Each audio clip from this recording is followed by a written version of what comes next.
అందరికీ నమస్కారం. ఎస్ఎస్ఆర్ ఇంగ్లీష్కి స్వాగతం. ఈరోజు మన వీడియోలో ఇంటర్మీడియట్ ఫస్ట్ ఇయర్కి సంబంధించినటువంటి English paper 1 first year paper 1 general ఏదైతే ఉందో దానికోసం పబ్లిక్ పేపర్ అనమాట. దీన్ని డిస్కస్ చేస్తున్నాం మనం. ఈ పబ్లిక్ పేపర్ ఎలా వచ్చింది అంటే కనుక నాట్ ఓపెన్ పేపర్ అనమాట. ఇది నాట్ ఓపెన్ పేపర్ అంటే మార్చిలో మనకి 3 సెట్స్ పేపర్లు మనకి రావడం జరుగుతుంది బోర్డు నుంచి. దాంట్లో ఒక సెట్ ఏమో మార్చిలో అవుతుంది. ఇక మిగిలిన 2 సెట్లలో ఒక సెట్ ఏమో సప్లిమెంటరీ ఎగ్జామ్స్కి ఉపయోగించడం జరుగుతుంది. అలా ఉపయోగించిన తర్వాత మిగిలిన సెట్ పేపర్ ఏదైతే ఉందో దాన్ని చివరిలో తీసుకోవడం జరుగుతుంది అనమాట. అటువంటి పేపర్ ఇది నాట్ ఓపెన్ పేపర్ అనమాట. అసలు ఈ పేపర్లో ఏమి ఇచ్చారు, ఏమున్నాయి అనేటువంటిది ఒకసారి మనం చూద్దాము. బాగా హెల్ప్ అవుతుంది. చివరి వరకు చూడండి. దీంట్లోంచి మళ్ళీ వచ్చేటువంటి అవకాశాలు ఉన్నాయి కాబట్టి ఒకసారి చూద్దాం. ఇక్కడ 101 అనేటువంటిది ఉందన్నమాట. 101 అంటే ఫస్ట్ ఇయర్ అనమాట. లేదంటే ఇక్కడ 2 ఉంటే కనుక సెకండ్ ఇయర్. ఇది సెట్ 1 అనమాట, రిజిస్టర్ నెంబరు. ఇక్కడేమో part 1 English paper 1 3 hours 100 marks. ఇక్కడ ప్రోజ్ నుంచి యానటేషన్ లైన్ అనమాట. ఇది ప్రోజ్ నుంచి యానటేషన్ లైన్లో మనకి letter to his sons teacher నుంచి ఒక యానటేషన్ లైన్ ఇవ్వడం జరిగింది. అలాగే some will I prove without a doubt the truth what happen to me అనేటువంటి షీ కాంకర్డ్ ఎవరెస్ట్ అనేటువంటి దాంట్లోంచి ఒక యానటేషన్ లైను. అలాగే మూడోది డిజాస్టర్ మేనేజ్మెంట్ నుంచి ఒక యానటేషన్ లైను. అలాగే వాట్ మేక్స్ ఎ నేషన్ నుంచి ఒక యానటేషన్ లైన్ ఇవ్వడం జరిగిందనమాట. ఇక పోయిటరీకి వచ్చేటప్పటికి పోయిటరీలో ఏమి ఇచ్చారనేటువంటి చూస్తే కామన్వెల్త్ ఆఫ్ బీస్ నుంచి ఒక annotation line. This is my prayer to the my lord దాని నుంచి ఒక యానటేషన్ లైను. బాడీ నుంచి ఒక యానటేషన్ లైను. అలాగే టు ఏ స్టూడెంట్ నుంచి ఒక యానటేషన్ లైను ఇవ్వడం జరిగిందనమాట. ఈ విధంగా మీరు యానటేషన్ లైన్లు జాగ్రత్త గుర్తుపెట్టుకోవాలి. ఒక్క లెసన్లో ఉన్న యానటేషన్ లైన్కి ఇంకో లెసన్ రాయకూడదు అడ్రస్ చేసేటప్పుడు. అంచేత యానటేషన్ లైన్లు చూసుకోవాలి దేంట్లోంచి వచ్చినాయి అనేది కంపల్సరీగా. ఇక నెక్స్ట్ మనం థర్డ్ రోమన్లోకి వెళ్తే కనుక రోమన్ నెంబర్ 3లోకి వెళ్తే దీంట్లో ఏముంది అనేది మనం చూద్దాం ఒకసారి. థర్డ్ రోమన్లో మనకు కనిపిస్తుంది ప్రోజ్ నుంచి క్వశ్చన్స్ అనమాట. ఇవి ప్రోజ్ నుంచి క్వశ్చన్స్. దీంట్లో letter to his sons teacher నుంచి క్వశ్చన్ రావడం జరిగింది. ఇక రెండోది ఏంటంటే షీ కాంకర్డ్ ద ఎవరెస్ట్ నుంచి కూడా క్వశ్చన్ రావడం జరిగింది. మూడోది డిజిటల్ టెక్నాలజీస్ ఇక్కడ ఎక్స్ట్రా యాడ్ అయిందనమాట. డిజిటల్ టెక్నాలజీస్ యానటేషన్ లైన్లో రాలేదు, కానీ దీంట్లో మనకి క్వశ్చన్లో మాత్రం డిజిటల్ టెక్నాలజీస్ అనేటువంటిది వచ్చింది. ఇక నాలుగో దాంట్లో వాట్ మేక్స్ ఏ నేషన్ అనేటువంటి దాంట్లోంచి యానటేషన్ లైన్ ఎలాగైతే వచ్చిందో అలా క్వశ్చన్ కూడా ఇక్కడ రావడం జరిగిందనమాట. ఇక నాలుగో రోమన్లో ఫోర్త్ రోమన్కి వచ్చేటప్పటికి పోయిటరీ నుంచి క్వశ్చన్స్ అనమాట. దీంట్లో కామన్వెల్త్ ఆఫ్ బీస్ నుంచి ఒక క్వశ్చను. అలాగే యాజ్ ఐ గ్రూ ఓల్డర్ నుంచి ఒక question. This is my prayer to the my lord నుంచి ఒక క్వశ్చను. అలాగే టు ఏ స్టూడెంట్ నుంచి ఒక క్వశ్చన్ రావడం జరిగింది. ఈ యానటేషన్ లైన్లో ఎలాగైతే మనకి వచ్చినాయో దాంట్లో మనకి బాడీ ఉంది అక్కడ. ఇక్కడేమో యాజ్ ఐ గ్రూ ఓల్డరు రావడం జరిగిందనమాట. దీంట్లో బాడీ అనేది లేదు. ఇక్కడ యాజ్ ఐ గ్రూ ఓల్డర్ అనేటువంటిది ఆ ప్లేస్లో ఇక్కడ రావడం జరిగిందనమాట. ఇది రాసేటప్పుడు మనం ఒకవేళ సింగిల్ ఆన్సర్ చదివినట్లయితే కనుక 2 లెసన్లేమో యానటేషన్లో కవర్ చేసుకుని మిగతా 2 ఏమో క్వశ్చన్లో కవర్ చేసుకుంటే ఆన్సర్ అనేది రిపీట్ అవ్వకుండా ఉంటుందన్నమాట. దాని ద్వారా మార్కులు ఎక్కువ వచ్చేటువంటి అవకాశం ఉంటుంది. ఇది గమనించుకోవాలి.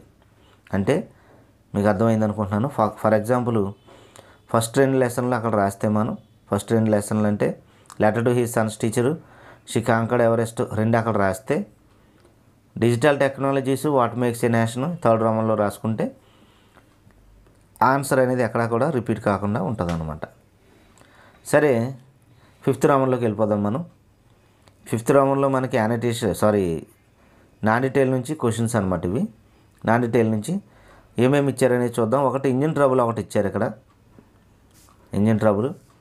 అలాగే రెండవది ద ఇమాక్యులేట్ చైల్డ్ అనేటువంటిది ఎక్స్ట్రా ఇవ్వడం జరిగింది. ఇక మూడవది వచ్చేటప్పటికి విల్ హీ కమ్ హోమ్ కూడా ఇవ్వడం జరిగింది. ఖచ్చితంగా మన నాన్ డీటెయిల్లో ఇంజిన్ ట్రబుల్ ఒకటి, లాస్ట్ లీఫ్ ఒకటి, విల్ హీ కమ్ హోమ్ అనేది చదువుకుంటే చాలా బెటరు. ఎందుకంటే లాస్ట్ టైము మార్చిలో మనకి విల్ హీ కమ్ హోమ్ అనేది మెయిన్గా మనకు కనిపించింది. మిగతాయి లాస్ట్ లీఫ్ కానీ ఇంజిన్ ట్రబుల్ కానీ కనిపించలేదు. అంచేత విల్ హీ కమ్ హోమ్ కూడా చదువుకోవడం చాలా మంచిది. ఇవి మూడాట్లో మనం రాయవలసింది ఒకటే కాబట్టి అది చూసుకోండి జాగ్రత్తగా. అది ఇవ్వటం జరిగింది ఇక్కడ. నెక్స్ట్ పాసేజీలు ఏమి ఇచ్చారు అనేది చూద్దాం ఒకసారి. ఈ పాసేజీల్లో మనం చూస్తే ఇక్కడ బాపూజీ సంబంధించిన పాసేజ్ ఇవ్వడం జరిగింది. ఈ రెగ్యులర్గా మనం ఈజీ అయినటువంటి పాసేజే. దీంట్లో ఆన్సర్లు చూద్దాం ఒకసారి. దీంట్లో ఫస్ట్ క్వశ్చన్ చూసేటప్పటికి, and what has stolen the hearts of India's millions. ఇండియాలో ఉన్నటువంటి మిలియన్ ప్రజల యొక్క హృదయాల్ని దోచుకున్నది ఏమిటి అనేటువంటిది ఇక్కడ ఇచ్చారు. ఇక్కడ పైన మెసేజ్ మనకు ఉందన్నమాట. ఇక్కడ Bapuji in present but the magic of his message has stolen the hearts of millions అనేటువంటిది ఉంది ఇక్కడ. అంటే బాపూజీ మెసేజ్ అనేటువంటిది మిలియన్ కొద్ది ప్రజల యొక్క హృదయాల్ని దోచుకుందనేటువంటి విషయాన్ని మనం రాయాలి ఇక్కడ. ఇక్కడ బాపూజీ మెసేజ్ అని రాస్తే సరిపోద్ది అనమాట ఫస్ట్ దానికి. And who have become India soldiers of freedom అనేటువంటి దాంట్లో రెండో లైన్లోనే ఆన్సర్ ఉంటుంది ఇక్కడ. Men women even little children come out their little shells and become India soldiers of freedom. క్వశ్చన్లో ఉన్నటువంటి వర్డ్ పట్టుకుంటే ఈజీగా ఆన్సర్ దొరుకుతుంది. నెక్స్ట్ లక్కీ అనేటువంటి దానికి ఏం రాయాలంటే మీనింగ్ రాయాలన్నాడు ఇక్కడ. ఫార్చునేట్, FORTUNATE, ఫార్చునేట్ అనేటువంటిది రాయాలి. నెక్స్ట్కి వచ్చేటప్పటికి and what is India sacred test అనేటువంటిది ఉంది ఇక్కడ. అండ్ ఇండియాస్ ఆనర్, ఇక్కడ రెస్పెక్ట్ ఇండియాస్ ఆనర్ కనిపిస్తుంది మనకి. Respect India's honour, that honour is the sacred test అనేటువంటిది రాయాలి. పాసేజ్లోనే ఉంది ఆన్సర్ కూడా. నెక్స్ట్కి వచ్చేటప్పటికి why should one not things in secret, దాంట్లో మనం ఆన్సర్ రాయవలసింది. అండ్ సీక్రెట్గా ఉంచకూడని ఏంటంటే bad things and unworthy of yours అనేటువంటిది ఇక్కడ దీంట్లోనే పాసేజ్లోనే మనకు ఉంది. ఇవి జాగ్రత్తగా ఈజీగా ఉన్నటువంటి పాసేజ్ ఇవ్వడం జరిగిందనమాట. నెక్స్ట్ బెర్ట్రాండ్ రస్సెల్ సంబంధించినటువంటి 7వ దాంట్లో పాసేజ్ కూడా ఇవ్వడం జరిగింది. ఇది కూడా ఈజీగా ఉన్నటువంటి పాసేజే. ఆన్సర్లన్నీ కూడా మ్యాక్సిమం దీంట్లో ఉంటాయి. మనకి 2 years స్టూడెంట్ నుంచి ఇది రావడం జరిగిందనమాట. ఒకటేమో letter to his sons teacher నుంచి దాంట్లో ఉన్నటువంటి పాసేజు, రెండో 2 years స్టూడెంట్లో మనకి కనిపిస్తుంది. ఇది దీంట్లో హైడ్రోజన్ బాంబు గురించి ఉంటుందన్నమాట. దీనికి సంబంధించినటువంటి క్వశ్చన్లు కూడా ఈజీగానే ఉంటాయి, ఆన్సర్లు కూడా చాలా సింపుల్గా ఉంటాయి. అది ఇవ్వడం జరిగింది దీంట్లోని. ఒకసారి చూద్దాము. చూడండి, దీంట్లో ఫస్ట్ది మనం చూస్తే according to Bertrand Russell what puts an end to the human race అనేటువంటి చూస్తున్నాం మనం. దాని పాసేజ్లోనే ఉంది. A war with hydrogen bombs put an end to the human race. A war with hydrogen bomb put with and to the human race అనేటువంటిది రాయాలి answer దానికి. పాసేజ్లోనే ఉంది. And who have not realise the real impact of a war with atomic bombs, అంటే ఎవరు realise అవ్వలేకపోతున్నారంటే general public అనేటువంటిది answer అవుతుంది. ఇక and who does Bertrand Russell request to more aware of assertive, అంటే ఎవరికి అవగాహన కలగాలి అనేటువంటిది ఆయన అంటున్నాడంటే కనుక అది కూడా జనరల్ పబ్లిక్కే.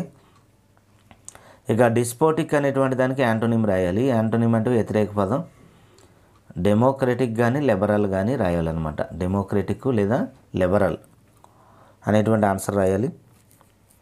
ఇక how many times hydrogen bomb as powerful as that which destroyed Hiroshima అనేటువంటిది ఉంది ఇక్కడ. 25,000 టైమ్స్ అనమాట.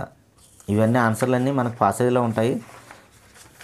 ఇక్కడ చూడండి, దీంట్లో మీకు కనిపిస్తున్నాయి 25,000 టైమ్స్.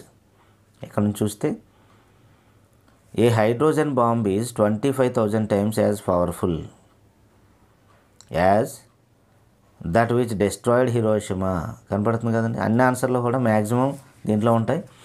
అదే యాంటోనిమ్స్ సినానిమ్స్ అయితే కనుక అవి మాత్రం ఉండవు. అంచేత అవి ప్రిపేర్ అయ్యేటప్పుడు విడిగా వాటిని ప్రిపేర్ అయితే చాలా మంచిది అనమాట. ఇంకా సెక్షన్ సిలో ఏమి ఇచ్చారో మనం చూద్దాము.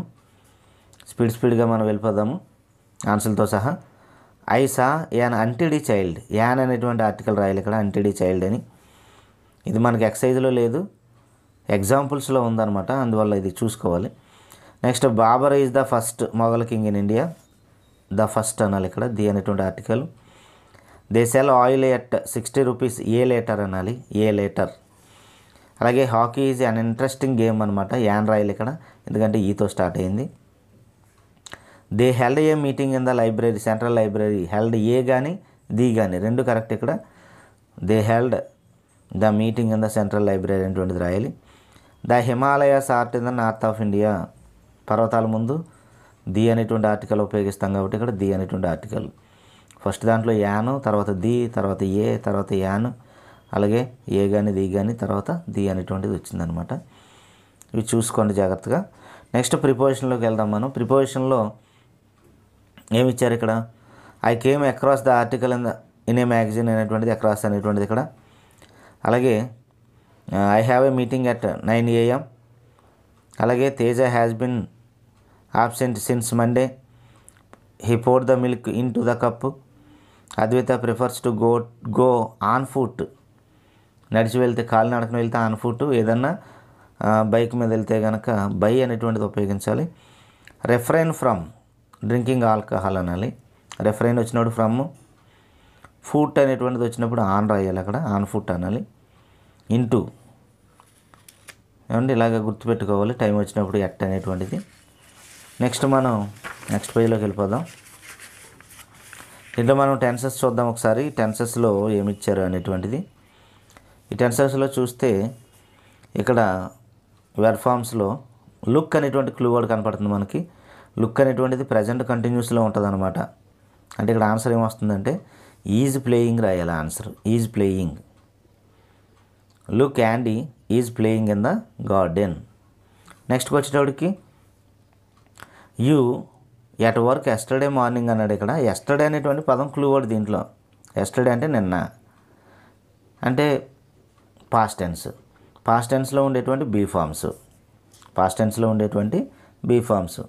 ఇప్పుడు బీ ఫామ్స్ ఏంటి, వజ్ వర్ ఉన్నాయి. ఇక్కడ ఏం సూట్ అవుతుంది, యూ దగ్గర వజ్ రాయలేం కాబట్టి వర్ అనేటువంటి సూట్ అవుతుంది అనమాట. ఆ విధంగా next what do snakes eat. ఇది సింపుల్ ప్రజెంట్లో ఉంటుంది మనకి. What do snakes eat. Subject అనేది బహువచనం కాబట్టి డూ రాసాము. అదే సింగులర్ అయితే డజ్ రాస్తాం. ఏమండి నెక్స్ట్ అంటే బ్రాకెట్లో ఉన్నది రాస్తే కరెక్ట్ అనమాట ఇక్కడ. నెక్స్ట్కి వచ్చేటప్పటికి నెక్స్ట్ ఇయర్ అనే పదం కనపడుతుంది ఇక్కడ క్లూ వర్డ్. నెక్స్ట్ ఇయర్ అంటే వచ్చే సంవత్సరం, అంటే ఫ్యూచర్ టెన్స్. ఫ్యూచర్ టెన్స్లో ఏమి ఉపయోగిస్తాం మనం, విల్ కానీ షల్ కానీ ఉపయోగిస్తాం. ఇక్కడ ఏమి ఇచ్చాడు, ఫస్ట్ ఫామ్ ఇచ్చాడు, అందువల్ల will be exciting. Next year will be exciting అనేటువంటిది రాయాలి. నెక్స్ట్కి వచ్చేటప్పటికి ప్రజెంట్ పర్ఫెక్ట్లో కనపడుతుంది ఒకటి మనకి. The clock has just struck 10 అనేటువంటిది ఉంది. ఈ విధంగా ప్రజెంట్ పర్ఫెక్ట్లో ఉంది ఇది. ఇది కూడా చూడాలి. నెక్స్ట్కి వచ్చేటప్పటికి 11th రోమన్ చూద్దాం ఏమి ఇచ్చారు అనేటువంటిది. 11th రోమన్లో has she invited you to lunch. Has she invited you to lunch అనేటువంటిది ఇంట్రోగేటివ్లో మనకి ఇక్కడ ఇవ్వటం జరిగింది. దీన్ని పాసివ్ వాయిస్లోకి మార్చాలి మనం. యాక్టివ్ వాయిస్లో ఉంది ఇది. అప్పుడు ఏం చేయాలంటే మనం ఫస్ట్ హ్యావ్తో స్టార్ట్ చేయాలి. Have you been invited by her to lunch. Have you been invited by her to lunch అనేటువంటిది రాయాలన్నమాట. నెక్స్ట్ వచ్చేటప్పటికి డైరెక్ట్ అండ్ డైరెక్ట్ స్పీచ్ అనమాట ఇది. She said I have been playing piano for 2 hours. She said I have been playing piano for 2 hours అన్నాము ఇక్కడ. She said that she had been playing piano for 2 hours అనేటువంటిది రాయాలన్నమాట. దీంట్లో ఏమీ లేదు ఇక్కడ. మిగిలిన దానిలో ఇక్కడ హ్యావ్ వల్ల హ్యాడ్ అయింది, ఐ వచ్చేటికి షీ అయింది, మధ్యలో దట్ అనేటువంటి కంజంక్షన్ వచ్చిందనమాట. నెక్స్ట్ వచ్చేటప్పటికి డిగ్రీస్ ఆఫ్ కంపారిజన్లో practice is the best way to grammar అనేటువంటిది ఉంది ఇక్కడ. దీన్ని కంపేర్ టు డిగ్రీలోకి మార్చాలి. ఇది సూపర్లేటివ్ డిగ్రీలో ఉంది. అప్పుడు ఏం రాయాలి ఆన్సర్ అంటే practice is better than any other way to master grammar. Practice is better than any other way to master grammar అనేటువంటిది రాయాలన్నమాట. నెక్స్ట్కి వచ్చేటప్పటికి కంబైన్డ్ సెంటెన్స్ ఉంది ఇక్కడ. కంబైన్డ్ సెంటెన్స్, ఈ కంబైన్డ్ సెంటెన్స్ అనేది ఇక్కడ దేంతో కంబైన్ చేయమన్నాడు, దో అనేటువంటి దాంతో కంబైన్ చేయమన్నాడు. అంటే సబార్డినేట్ కంజంక్షన్ ఇది. అంచేత రెండాటికి మామూలు కామన్గా ఉంటుంది, స్టార్టింగ్లో యాడ్ చేయడం ఇది. అంటే ఇక్కడ though she is highly qualified she has no confidence. వాటిలో మార్పు ఏముండదు.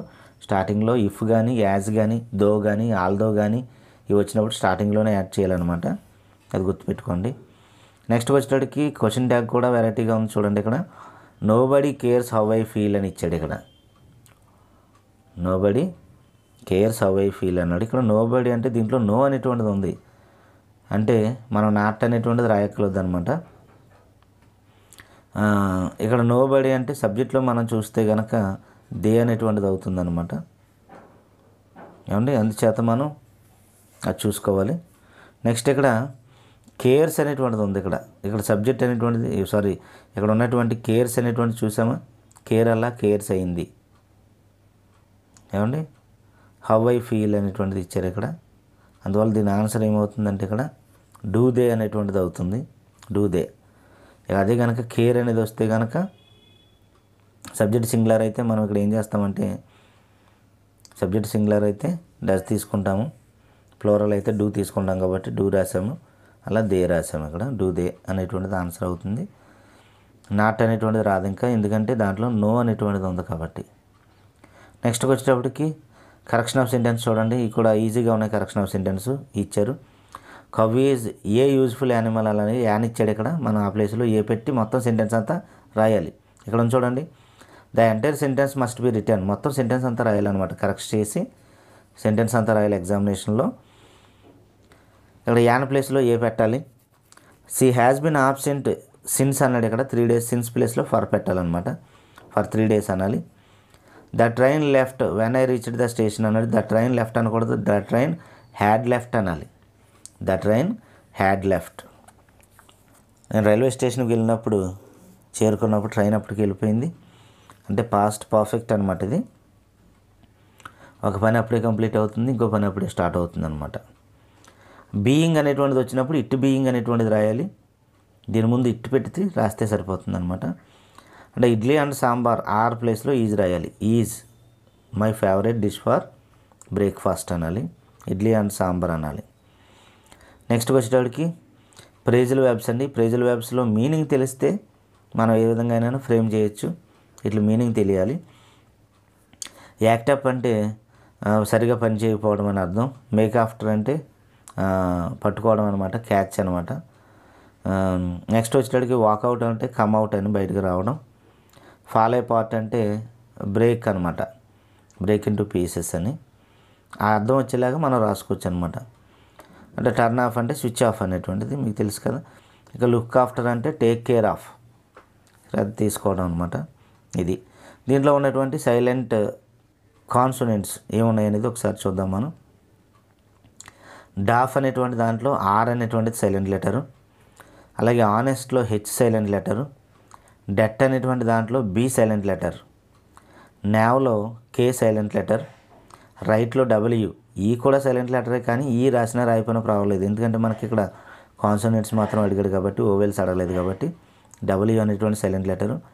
ఇక 8 అనేటువంటి దాంట్లో జీహెచ్ అనేటువంటిది సైలెంట్ లెటర్. ఈ విధంగా ఈజీగానే ఉన్నాయి. ఈ కూడా ఒకసారి జాగ్రత్తగా అబ్జర్వ్ చేయండి. నెక్స్ట్ రోమన్లోకి వెళ్ళిపోదాం మనం. నెక్స్ట్ రోమన్లో మనకి రోమన్ నెంబర్ 15 అనమాట. దీంట్లో మనకి ఏముంటాయి, పార్ట్స్ ఆఫ్ స్పీచ్. దీంట్లో పార్ట్స్ ఆఫ్ స్పీచ్ ఉంటాయి మనకి. ఒకసారి చూద్దాం చూడండి. దీంట్లో అండర్లైన్ చేసిన పార్ట్ చూద్దాం మనం. పేరెంట్స్ అనేటువంటిది ఇచ్చారు ఇక్కడ. పేరెంట్స్ అనేది నౌను. అలాగే ఫాస్ట్ అనేదేమో యాడ్వర్బ్. అలాగే ఓల్డ్ అనేటువంటిదేమో ఎడ్జెక్టివ్. అలాగే ఇఫ్ అనేటువంటిదేమో కంజంక్షను. స్మోక్ అనేటువంటిదేమో వెబ్. కంగ్రాట్స్ అనేటువంటిదేమో ఇంటర్జెక్షన్. చూసుకోండి, పేర్లన్నీ కూడా నౌన్లోకి వెళ్తాయి. అలాగే పదం చివరిలో యాడ్వర్బ్ కానీ ఒక పని ఎప్పుడు ఎక్కడ ఎలా జరిగిందో తెలియజేసేదాన్ని యాడ్వర్బ్ అంటాము. అలాగే లక్షణాలు కానీ క్వాలిటీస్ కానీ రంగులు కానీ రుచులు కానీ ఏమండి ఇవన్నీ తెలియజేసేదాన్ని మనం ఎడ్జెక్టివ్ అంటాము. కంజంక్షన్ అనేటువంటిది 2 సెంటెన్సెస్ మధ్యలో వస్తుంది. కోఆర్డినేటింగ్, సబార్డినేటింగ్ కూడా ఉంటాయి. ఇక పనిని గురించి తెలియజేసేదాన్ని వెబ్ అంటాము. అలాగే ఎక్స్ప్రెషన్స్ ఏవైతే ఉన్నాయో వాటిని ఇంటర్జెక్షన్స్ ఆశ్చర్యార్థకాల్లోకి వెళ్తాయి. ఇవన్నీ గుర్తుపెట్టుకోండి. నెక్స్ట్కి వచ్చేటప్పటికి మ్యాచింగ్ మీనింగ్స్ కూడా ఈజీగానే ఇవ్వడం జరిగింది. ఇక్కడ యాంపుటేట్ అనేటువంటిది మనకి కనిపిస్తుంది. ఇక్కడ యాంపుటేట్ అంటే కట్ ఆఫ్ సంబడి సామ్ అనేటువంటిది సి రాయాలి. కెటాస్ట్రోఫిక్ అనేటువంటి దానికి బ్యాడ్ సిచ్యువేషను. అలాగే ఇన్నోవేషన్ అంటే న్యూ ఐడియా కానీ న్యూ థాట్స్ కానీ, ఇది న్యూ ఐడియా న్యూ మెథడ్ ఇటువంటిది అనమాట. ఇక క్రాప్స్ అంటే డెడ్ బాడీ అనమాట ఈ. అలాగే ట్రైఫిల్ అంటే నాట్ ఇంపార్టెంట్, నాట్ వాల్యుబుల్ అనమాట, నాట్ ఇంపార్టెంట్. అలాగే టెంపెస్ట్ అంటే స్టోమ్ అనమాట, తుఫాను, వైలెంట్ విండీ స్టోమ్ అనమాట. ఈ విధంగా CFBEDA అనేటువంటివి రావడం జరిగిందనమాట. నెక్స్ట్కి వెళ్దాం మనం. నెక్స్ట్లో మనకి text to diagram, diagram to టెక్స్ట్లో ఇక్కడ బార్ గ్రాఫ్ అనేటువంటిది ఇవ్వడం జరిగింది. ఈ బార్ గ్రాఫ్ ఏంటి అంటే కనుక ఇక్కడ చూడండి, bar graph presenting number of students interested different games, అది హెడ్డింగ్ అవుతుంది అనమాట. Number of students interested in different games అని. దీన్ని చూసి మనం పారాగ్రాఫ్ రాయాలి. పారాగ్రాఫ్ రాసేటప్పుడు first the bar graph shows అని చెప్పి మొదలు పెట్టాలన్నమాట. The bar graph shows the number of students interested in different games అని చెప్పి ఫస్ట్ లైన్ ఉండాలి. తర్వాత ఒకరి గురించి ఎక్స్ప్లెయిన్ చేస్తూ ఎంతంత నెంబరు వాళ్ళు దీంట్లో మనం పార్టిసిపేట్ చేశారు అనేటువంటిది మొత్తం దీంట్లో ఒకరి గురించి పారాగ్రాఫ్ రాయాలన్నమాట. ఇది ఈజీయే రాయడం కూడా. నెక్స్ట్కి వచ్చేటప్పటికి దీనికి చాయిస్ టాపిక్లో మనకి ఇంకోటి ఉంటుంది కదా, ఆ చాయిస్ టాపిక్లో ఏమి ఇచ్చారు అనేటువంటిది ఒకసారి చూద్దాం. ఈ చాయిస్ టాపిక్లో మనకి పై చార్ట్ అనేటువంటిది ఇవ్వడం జరిగిందనమాట. ఒకటేమో బార్ గ్రాఫ్, రెండోదేమో పై చార్ట్ అనేటువంటిది ఇచ్చారు. దీంట్లో పర్సంటేజ్లు చూడండి, దీంట్లో అమౌంట్ తీసుకోక్కర్లేదు, మనం పర్సంటేజ్లు తీసుకుంటే చాలు. 20% ప్రొవిజన్స్ ఏమో 20%, క్లాతింగ్ ఏమో 20%, LIC 10%, సేవింగ్స్ 10%, మెడికల్ 20%, అదర్స్ 20%. ఇవన్నీ కలిపితే 100 అవుతుంది. మనం సర్కిల్ వేస్తాం కదా, సర్కిల్ వేసి ఆ సర్కిల్ని 100% అనుకుని ఇవి చేసుకోవాలి. ఈ అమౌంట్లు అక్కర్లేదు మనకి, అమౌంట్లతో పని లేదు. అర్థమైందండి, అమౌంట్లతో పని లేదు. ఒకవేళ అమౌంట్లతో కనుక పని చేయాలంటే కనుక డయాగ్రామ్ అంతా 50,000 అనుకుని దాన్ని సెపరేట్ చేసుకోవాలన్నమాట. ఇది కొంచెం ఇబ్బంది. అలా కాకుండా పర్సంటేజ్లు అయితే చాలా ఈజీ. ఇది కూడా ఈజీగానే ఉన్నాయి, పర్సంటేజ్లు కూడా ఇంచుమించు ఈజీగా ఉన్నాయి. 220, ఒక 10, 220, ఒక 10. డయాగ్రామ్ ఒక పక్క ఎలా వస్తుందో రెండో పక్క కూడా అలాగే వస్తుంది అనమాట, ఈజీగా వచ్చేది. నెక్స్ట్కి వచ్చేటప్పటికి దీంట్లో ఉన్నటువంటి ఫొనెటిక్ ట్రాన్స్క్రిప్షన్. ఈ ఫొనెటిక్ ట్రాన్స్క్రిప్షన్ చూద్దాం ఒకసారి చూడండి. దీంట్లో పర్పస్ అనేటువంటిది ఇచ్చాడు, PURPOSE రాయాలి దీనికి. రెండవది మ్యాజిస్ట్రేట్ అనమాట, MAGISTRATE, ఆర్డినరీ స్పెల్లింగ్ రాయాలి మనం. నెక్స్ట్కి వచ్చేటప్పటికి స్కిల్, SKILL అనమాట. తర్వాత అడ్వాంచర్, ADVENTURE రాయాలి. తర్వాత రెజైలెన్స్ అనమాట, RESILIENC రాయాలి. తర్వాత ఎథ్నిక్ అనమాట, ETHNIC. తర్వాత మౌంటైన్, MOUNTAIN. తర్వాత డ్రీమ్ అనమాట, DREAM. తర్వాత సక్సెస్, SUCCESS అనమాట. తర్వాత నావల్టీ, NOVELTY అనమాట దీనికి. నెక్స్ట్కి వచ్చేటప్పటికి దీని చాయిస్లో మనకు ఆడ్ సౌండ్ అనేటువంటిది ఉంటుంది, డిఫరెంట్ సౌండ్ అవుట్ అనమాట. దీంట్లో ఈ మూడాటిలోనూ అండర్లైన్ చేసిన పదం ఏదైతే డిఫరెంట్గా పలుకుతుందో అది ఆన్సర్ అవుతుంది. ఇక్కడ చూడండి, క్రాపు డ్రాపు ఒకేలాగా ఉన్నాయి, క్లోన్ మాత్రం వేరేగా ఉంది కాబట్టి క్లోన్ అనేది ఆన్సర్ అవుతుంది. ఇక యూనివర్సిటీ ఒకేలా పలుకుతున్నాయి, ఇది మాత్రం అల్సర్ అని డిఫరెంట్గా ఉంది కాబట్టి అల్సర్ ఆన్సర్. అలాగే లేటరు, నైట్, లైక్ ఒకేలా ఉన్నాయి, ఐలాగా పలుకుతున్నాయి, లీటర్ మాత్రం వేరు కాబట్టి లీటర్ ఆన్సరు. షుగర్ ఒకేలా పలుకుతున్నాయి, లేజర్ వేరు ఆన్సరు. హనీ, మనీ ఒకేలా ఉన్నాయి, బాయ్ మాత్రం వేరు, బాయ్ అనేది ఆన్సర్ అవుతుంది అనమాట. ఇది కూడా చాలా ఈజీగా అవ్వడం జరిగింది, జాగ్రత్తగా చూసుకోండి. ఇక నెక్స్ట్ మనం చివరికి వచ్చేస్తున్నాం. మనం ఇక రోమన్ నెంబర్ 19th రోమన్లోకి వెళ్ళిపోయాం. దీంట్లో సిలబుల్స్, నెంబర్ ఆఫ్ సిలబుల్స్ ఉన్నాయి ఇక్కడ. ఇవి 10 రాయాలి. ఒకవేళ 1-2 తప్పు అయినా మనకు ఆన్సర్లు అనేవి ఫుల్ మార్క్స్ వస్తాయి కాబట్టి 10 రాసుకోవాలన్నమాట. అడ్వాంచర్లో 3 ఉన్నాయి, ట్రూత్లో 1, అలాగే లాఫ్టర్లో 2 ఉన్నాయి, హ్యుమానిటేరియన్లో 5 ఉన్నాయి, అలాగే సివిల్లో 2 ఉన్నాయి, ట్రూత్లో 1, రెజైలెన్స్లో 3, టెంపస్ట్లో 2 ఉన్నాయి, అలాగే ఫ్రూట్ఫుల్లో 2 ఉన్నాయి, రిచువల్లో 3 ఉన్నాయి. అంటే ఇది పలకడాన్ని బట్టి 2, 3 అనేటువంటిది ఉంటుంది, ఏరియాని బట్టి మారిపోతాయి అన్నమాట. అవి చూసుకోవాలి జాగ్రత్తగా. డైరెక్ట్గా నెంబర్ ఆఫ్ సిలబుల్స్ మీరు ఎలా రాసిస్తే సరిపోద్ది, 1 syllabic word, 2 syllabic word, 3 syllabic word అని రాసిస్తే సరిపోద్ది. మోనో, డై, ట్రై అని కూడా రాయొచ్చు. ఎక్కువ ఉంటే కనుక 3 కంటే ఎక్కువ ఉంటే పాలీసిలబిక్ వర్డ్ అని కూడా రాయొచ్చు. ఇదంతా మీకు తెలిసిందే. నెక్స్ట్ 20 రాంగ్ నెంబర్ 20లోకి వచ్చేటప్పటికి డైలాగ్ రైటింగ్ చూడండి. డైలాగ్ రైటింగ్ రాసేటప్పుడు ఖచ్చితంగా దేని గురించి మాట్లాడుకుంటున్నారు అనేది ఖచ్చితంగా చదవాలి. ఇక్కడ అనిల్, సిరిల్ అనేటువంటి వాళ్ళు మాట్లాడుకుంటున్నారనమాట. దీంట్లో వాట్స్ గోయింగ్, ఏం జరుగుతుంది అన్నారు. ఇక్కడ good, thanks, how about you అని చెప్పి అడిగారు. ఇక్కడ Anil good, where are you working now అనేటువంటిది రాయవలసి వస్తుంది. ఇక్కడ వర్కింగ్ ఫస్ట్ బ్లాంక్లో వర్కింగ్ అని. ఆడు షూ ఫ్యాక్టరీలో పనిచేస్తున్నాను కానీ అనదర్ జాబ్ కోసం ట్రై చేస్తున్నాను. రియల్లీ, వై, ఎందుకు, నిజంగానా, వై ఎందుకని చెప్పి అడిగాడు అనమాట. నీకు తెలుసు కదా, I have been working there for 6 years. I can't even buy a bike కానీ, బైసికల్ కానీ, లేకపోతే హౌస్ కానీ. రెలవెంట్గా ఉన్నది ఏదైనా రాయొచ్చు. 6 సంవత్సరాల నుంచి పనిచేస్తున్నాను, నీకు తెలుసు కదా, నేనేమి కొనుక్కోలేకపోయాను, హౌస్ కూడా కొనుక్కోలేకపోయాను ఏదో అన్నాడు వీడు. ఇక్కడ బైక్ కూడా రాయొచ్చు, లేదా కార్ కూడా రాయొచ్చు అనమాట. సరే, వీడు ఏమన్నాడు అంటే, but do you like the job and people, అక్కడ నువ్వు అక్కడ but do you like the job the people, మానేయడానికి కారణం ఏంటి? అక్కడ ప్రజలు ఇష్టం లేదా, లేకపోతే నీకు అక్కడ జనాలు ఇష్టం లేదా, జాబ్ ఇష్టం లేదా అనేటువంటిది అడుగుతున్నాడు అనమాట. ఇష్టమే కదా అని చెప్పి అడుగుతున్నాడు. ఎస్, ఆఫ్ కోర్స్, అవును అనుకో, ద ప్లేస్ నైస్, అక్కడ ఉన్నటువంటి ప్లేస్ మంచిదే, ఆ ప్రజలు కూడా చాలా మంచి వాళ్ళు, అక్కడ ఉన్నటువంటి స్టాఫ్ కూడా అని చెప్పాడు వీడు. అలాగైతే నువ్వేం చేయొచ్చు, if you like the job and work place కూడా నచ్చినట్లయితే నీకు సలహా ఇస్తాను నేను. Apply A loan for a house, ఇంటి కోసం ఒక లోన్ అనేటువంటిది పెట్టుకోవచ్చు కదా అని చెప్పి అతను అన్నాడు. ఇక్కడ హౌస్ అనేది ఉంది కాబట్టి మీరు దేనికోసం అనేది మీకు అర్థమవుతుంది. అప్లై లోన్ అనేటువంటిది ఇక్కడ రాయాలి. ఒక దాంట్లో వర్కింగ్ అనేది, రెండో దాంట్లో హౌస్ అనేది, మూడో దాంట్లో పీపుల్ అనేది, నెక్స్ట్ 4వ దాంట్లో లోన్ అనేది. అప్లై ఫర్ ఏ లోన్ అంటే వదిలేస్తే సరిపోద్ది, కానీ ఇక్కడ హౌస్ అన్నాడు కాబట్టి హౌస్ అనేది ఇక్కడ ఈవెన్ బై ఏ హౌస్ అనేటువంటిది రాస్తే మనకి వీలుగా ఉంటుంది. అందువల్ల మ్యాక్సిమం దీంట్లోనే ఆన్సర్లు ఉంటాయి. జాగ్రత్తగా డైలాగ్ రైటింగ్ చదువుకుంటే ఆన్సర్లు అనేవి దాంట్లోనే ఉంటాయి, జాగ్రత్తగా చూసుకోండి. ఈ విధంగా మనకి ఇది నాట్ ఓపెన్ పేపర్ అనమాట. సెట్ నెంబర్ 1 పబ్లిక్ పేపర్ ఇది. జాగ్రత్తగా దీంట్లో వచ్చేవే మళ్ళీ మనకు రిపీట్ అయ్యేటువంటి అవకాశాలు ఉన్నాయి కాబట్టి జాగ్రత్తగా పేపర్లో ఏమేమి ఇచ్చారు అనేటువంటిది ఒకసారి చూసుకోండి, జాగ్రత్తగా చదవండి. ఏది విడిచిపెట్టకుండా ఏదైతే మనకు రాలేదో దాని మీద ఫోకస్ పెట్టండి. జాగ్రత్తగా మంచి మార్కులతోటి పాస్ అవ్వండి. Thank you. ఈ వీడియో మీకు అర్థమైనట్లయితే కనుక లైక్ చేయండి, షేర్ చేయండి. మరిన్ని వీడియోలు చేయడానికి మా ఛానల్ సబ్స్క్రైబ్ చేయకపోతే కనుక సబ్స్క్రైబ్ చేయండి. Thank you friends.